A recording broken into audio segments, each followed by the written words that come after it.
Richard was a self-made billionaire. He had everything: luxury cars, mansions, and a business empire that stretched across industries. But despite all his wealth, he often felt empty. Something was missing. One evening, while driving through the city, he saw a young boy sitting alone on the sidewalk. The boy looked around 10 years old, dressed in torn clothes, his face smudged with dirt. He was holding a small cardboard sign: "Hungry, need help." Richard watched as people walked past the boy without even glancing at him. Something about the child reminded him of his own difficult past. He knew what it felt like to have nothing. He pulled over and walked up to the boy. "What's your name?" Richard asked gently. The boy hesitated, looking up with tired eyes. "Jake." "Where are your parents?" Jake lowered his head. "I don't have any." Richard felt a pang in his heart. The boy had no one. No home, no family, no future. He knelt beside him. "Would you like something to eat?" Jake looked up, unsure if he could trust this stranger. But hunger was stronger than fear. He gave a small nod. Richard took him to a nearby restaurant. As Jake ate, Richard listened to his story. His parents had abandoned him years ago. He had been surviving on scraps and sleeping wherever he could. By the time Jake finished eating, Richard had already made a decision. He wasn't going to let this boy suffer anymore. After the meal, Richard took Jake to a hotel for the night. The boy hesitated before stepping inside, his dirty shoes leaving faint marks on the shiny marble floor. He had never been anywhere this fancy before. "You can stay here tonight," Richard said. "Tomorrow, we'll figure things out." Jake looked up. "Why are you helping me?" Richard smiled. "Because someone once helped me when I had nothing." That night, Jake slept in a warm bed for the first time in years. The next morning, Richard bought him new clothes and took him for a medical checkup. The boy was malnourished but otherwise healthy. Days turned into weeks. Richard hired a tutor to help Jake catch up on school. The boy was smart, eager to learn. He absorbed knowledge quickly and showed a deep curiosity about the world. One day, Richard sat him down. "How would you feel if I became your dad?" Jake's eyes widened. "You mean, adopt me?" Richard nodded. "Only if you want to." Tears welled in Jake's eyes. No one had ever wanted him before. He tried to speak but could only nod.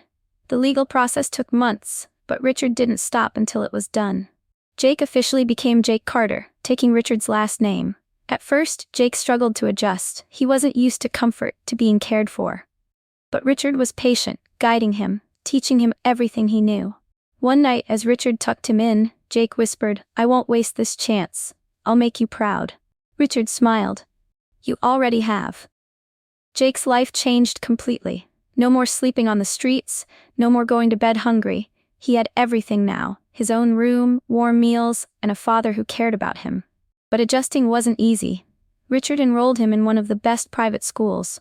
On his first day, Jake noticed how different he was from the other students. They had grown up in wealth, while he had spent years struggling to survive. Some kids whispered about him, calling him the charity case.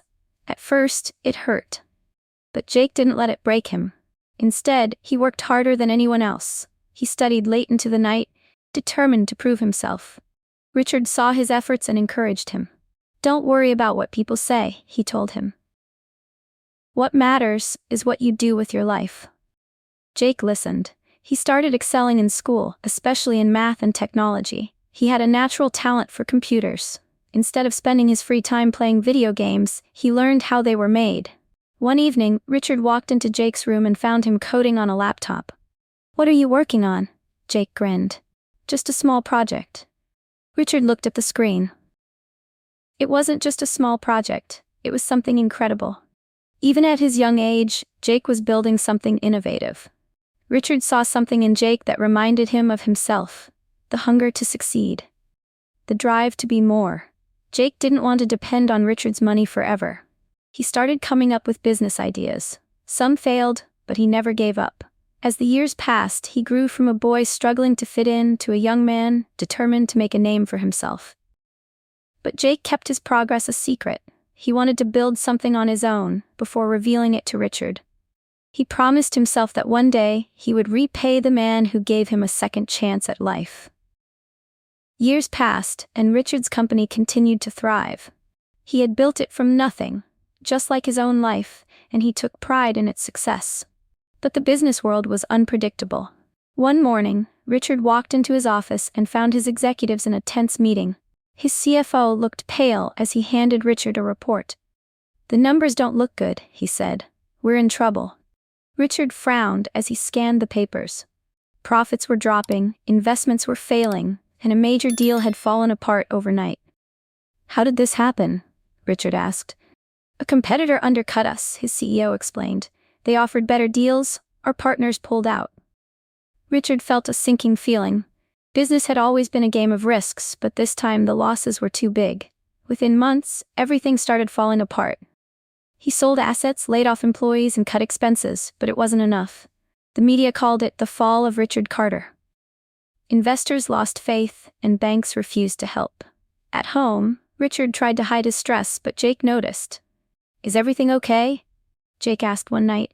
Richard forced a smile. "Just business problems, nothing you need to worry about." But he couldn't fool Jake. He had learned too much from Richard over the years. One evening, Richard sat alone in his study, staring at old photos of his empire. He had spent his entire life building it, and now it was slipping away. For the first time in years, he felt like the same lost man he had been before his success. His worst fear wasn't losing money, it was losing his purpose. The next morning, he got a call from his lawyer. "Richard, I need you to come to the office. It's urgent." Richard sighed, expecting more bad news. But when he arrived, he was met with something he never expected. Jake was waiting for him, dressed in a suit, with a confident smile on his face. "I think it's time we talk." Jake said, "I have something for you." Richard stared at Jake, confused. His son looked different, calm, confident, and completely in control. "What's going on?" Richard asked. Jake gestured for him to sit. "I know you're struggling, Dad. I've been following everything." Richard sighed. "It's bad, Jake. I might lose everything." Jake nodded. "I know, that's why I'm here." Richard frowned. "What do you mean?" Jake leaned forward. "Remember how you always told me to work hard and never rely on someone else's money?" I listened. Richard's eyes narrowed. "What are you talking about?" Jake took a deep breath. "For the past few years, I've been working on something. I built my own company, a tech startup. At first, it was small, just an idea, but it grew fast." Richard was speechless. "You built a company?" Jake nodded. "Not just any company, an AI-driven tech firm. We create automated solutions for businesses, data security, and advanced analytics." Richard blinked, trying to process the information. "But how? When?" Jake smiled. "I worked in secret. At night, after school. During college, I kept developing my ideas. And then, investors noticed. People believed in my vision." Richard's heart pounded. "How big is it?" Jake hesitated, then pulled out a folder. He slid it across the table. "Big enough to do this." Richard opened the folder. Inside were documents, financial reports, stock values, and a transaction proposal. Jake cleared his throat. "Dad, my company is worth over $5 billion now." Richard's hands shook. $5 billion? Jake nodded. "And I want to use part of it to save your company." Richard was too stunned to speak. Jake continued.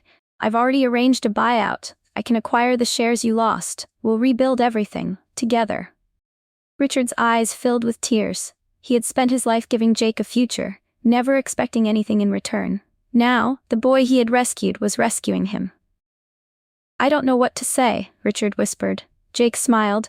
"Then don't say anything. Just let me do for you what you did for me." Richard sat frozen, staring at the documents in front of him. The numbers didn't lie. Jake had built something extraordinary. "You really did all this?" Richard finally asked. Jake nodded. "Every lesson you taught me, I used it. I didn't want to tell you until I was sure I could stand on my own." Richard's voice was barely above a whisper. "And now you want to save my company?" Jake smiled. "Not just save it, make it stronger, together." Richard looked at his son, the boy he had once found on the streets.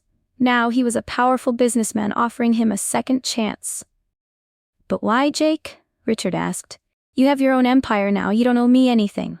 Jake shook his head. "That's where you're wrong. You gave me everything, when I had nothing. You believed in me when no one else did. This isn't about owing you. It's about family." Richard's hands trembled as he picked up the contract. It outlined Jake's plan, a full buyout of the lost shares, a massive reinvestment, and a restructuring strategy. It was brilliant. Richard swallowed hard. "If we do this, you'll own more of the company than I will." Jake nodded. That's true.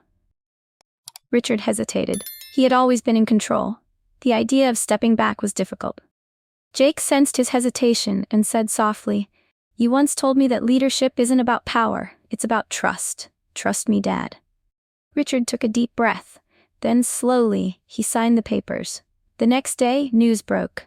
Young tech billionaire Jake Carter rescues father's empire. The world was shocked. Investors who had abandoned Richard's company now begged to return. With Jake's leadership and fresh ideas, the company soared higher than ever before. But Jake didn't just restore the business, he transformed it. He integrated his own technology, making operations faster, smarter, and more efficient. Within a year, profits doubled. One evening, Richard walked into Jake's office and watched his son handle a meeting with top executives. He saw himself in Jake, the same determination, the same fire. After the meeting, Jake turned to Richard. "What do you think?" Richard smiled. "I think the student has become the master." Jake laughed.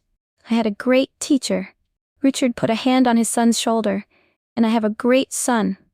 Richard never imagined his life would turn out this way. He had spent decades building his empire, only to see it crumble. But in the end, the boy he once saved had saved him. Under Jake's leadership, the company thrived like never before. The world now saw Jake not just as Richard Carter's adopted son, but as a genius entrepreneur in his own right. But despite his success, Jake remained humble. He never forgot where he came from. One afternoon, Richard found Jake staring out the office window, deep in thought. "What's on your mind?" Richard asked. Jake sighed.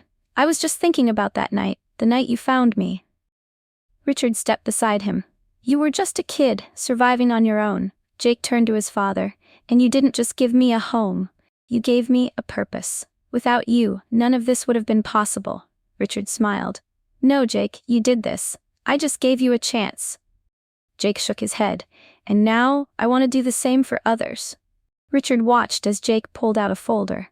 Inside were plans for a foundation, one designed to help homeless children get education, shelter, and opportunities. "I want to give kids like me the same chance you gave me," Jake said. Richard felt a lump in his throat. He nodded. "Then let's do it, together." And just like that, their journey continued. Not just as father and son, but as two men determined to change lives, just like their own had been changed.